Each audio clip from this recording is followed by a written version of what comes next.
Public ने वहां से जिताया। वार्ड नंबर 163 की जनता का हाथ जोड़ के बहुत बहुत धन्यवाद करते हैं हम, क्योंकि वहां की जनता अपने आप को स्वयं सुरेश चौधरी समझती है।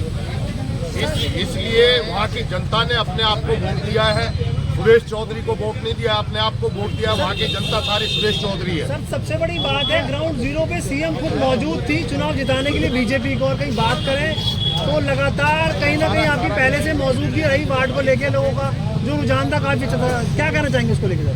देखिए सीएम क्या पूरी मशीनरी, एक मोदी जी को छोड़कर सारे एमपी, मंत्री, कैबिनेट मिनिस्टर, चीफ मिनिस्टर, कम से कम 30 एमएलए, 50 काउंसलर लगे हुए थे यहाँ इस सीट पे। इस सीट को इतना हॉट बना दिया था, घर घर में जाकर, मतलब मंत्री, एमपी घर में जाके मीटिंग कर रहे हैं, दो दो लोगों में मीटिंग कर रहे हैं जाके। तो इससे बड़ा दुर्भाग्य कुछ नहीं होगा, क्योंकि ये तो काउंसलर की सीट थी। पर वहाँ की जनता ने ये दिखाया है, यहाँ पे सुरेश चौधरी के साथ पहले भी थे और आज भी है, और वहाँ की जनता को मैं जिंदाबाद। कितने राउंड हुए हैं? मतलब हारेंगे इसकी वजह से उन्होंने जी तोड़ मेहनत करी थी। ये तो उनको पहले से ही, हार तो उन्होंने पहले ही दिन मान ली थी। जब से सुरेश चौधरी का टिकट फाइनल हुआ कांग्रेस से, मैं कांग्रेस के सारे नेतृत्व को बहुत बहुत धन्यवाद करता हूं, क्योंकि उन्होंने जो सुरेश चौधरी को चुना, उन्होंने टिकट दिया सुरेश चौधरी को, मैं उनका भी बहुत आभारी हूं। यहाँ की जनता भी बहुत आभारी है, या कांग्रेस पार्टी ने सुरेश जैसे एक सक्षम उम्मीदवार को यहाँ से उतारा। और यहाँ की पूरी दिल्ली की जो मशीनरी थी सारी की सारी फेल हो गई, क्योंकि यहाँ पे इतने बड़े बड़े नेता हैं। क्योंकि ये एक छोटा सा चुनाव था, काउंसलर का चुनाव था, पर यहाँ पर पूरी मशीनरी लगाई गई या भाई सुरेश चौधरी और कांग्रेस यहाँ से जीत ना जाए। कांग्रेस की यहाँ से 100 वार्ड नंबर 163 से शुरुआत हुई है। पूरी दिल्ली में हम कांग्रेस का एक बलचब लहराएंगे, झंडा लहराएंगे। आज ये झंडा कांग्रेस का है। कांग्रेस जैसे आज सुरेश चौधरी के साथ जनता आई है यहाँ की वार्ड नंबर 163 की, वहाँ की पूरी दिल्ली की जनता, क्या पूरे हिंदुस्तान की जनता ने आज देखा है। या भाई जहाँ चीफ मिनिस्टर गए हो, जहाँ मंत्री लगे हो, जहाँ एमपी लगे हुए, जहाँ एमएलए लगे हुए हो, वहाँ पर सुरेश चौधरी ने कांग्रेस को उठाने का काम किया है। और कांग्रेस पार्टी ने जो सुरेश चौधरी को जो उम्मीदवार बनाया, मैं उनको बहुत बहुत नमन करता हूँ, पूरे नेतृत्व को। दिल्ली प्रदेश अध्यक्ष हमारे काजमी साहब। कितने राउंड हुए, कितने वोट से जीते सर आप? 9 राउंड हुए हैं।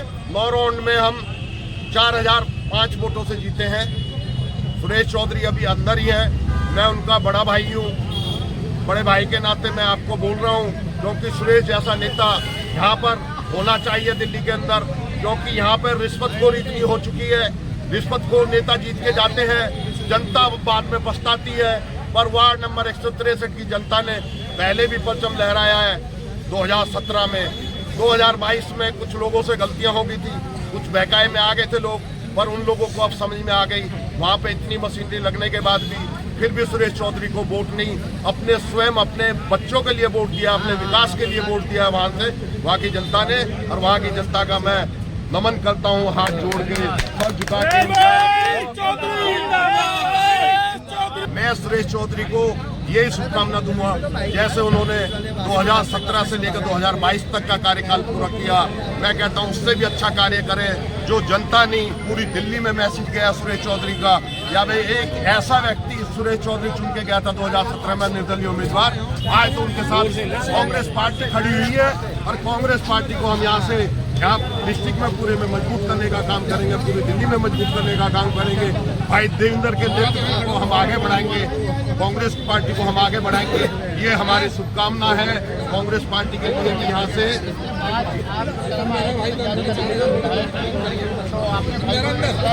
आने वाले चुनाव में जो विधायक चुनाव हो उसमें चुनाव का देखिए, मैं इस चीज में तो नहीं बोलना चाहूँगा, ये हमारी कांग्रेस पार्टी तय करेगी। वो सुरेश चौधरी वो तय करेंगे, मैं इस बारे में नहीं कह सकता कुछ भी।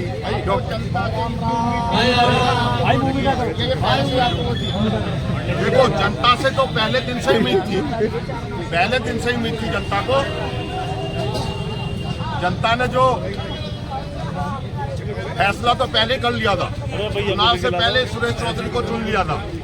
ये चुनाव में ही हम जब जा रहे थे, बच्चा हो, जवान हो, हमारे बुजुर्ग हो, हमारी महिलाएं हो, हमारी बहनें हो, उन्होंने पहले ही हम जब प्रचार के लिए गए वहां पर प्रचार में बोल दिया था, या भैया आपको घूमने की जरूरत नहीं है, सुरेश चौधरी को भी घूमने की जरूरत नहीं है, घूमेगी तो यहाँ की जनता घूमेगी।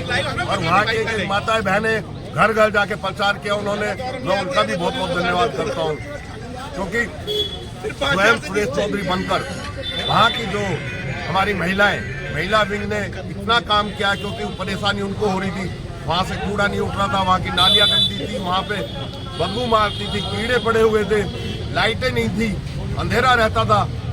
तो उन्होंने अपना स्वयं सुरेश चौधरी समझकर उन्होंने अपना प्रचार किया, घर घर जाकर वोट मांगा। मैं उनका बहुत बहुत धन्यवाद करता हूँ, महिलाओं का, जिन्होंने इतनी मेहनत करी, अपना काम छोड़कर, अपना कार्य छोड़कर, खाना नहीं बना घर में उनके, 15 दिन वो रेगुलर लगी रही उसमें चुनाव में। ये माननीय सुरेश चौधरी के बड़े भाई हैं। आप देख सकते हैं कि इन्होंने किस तरह अपने भाई की तरफ बात की, क्योंकि वो एक बार पहले भी क्या नाम है वो चुनाव जीत चुके हैं निर्दलीय से। अब आप समझ सकते हैं जो इंसान निर्दलीय से चुनाव जीत चुका हो तो उसकी छवि कैसी रही होगी, उसकी छवि के हिसाब से उनको वोट दिए गए हैं और फिर कांग्रेस पार्टी में वो वोट लाकर उन्होंने अपनी जीत हासिल करी है। धन्यवाद।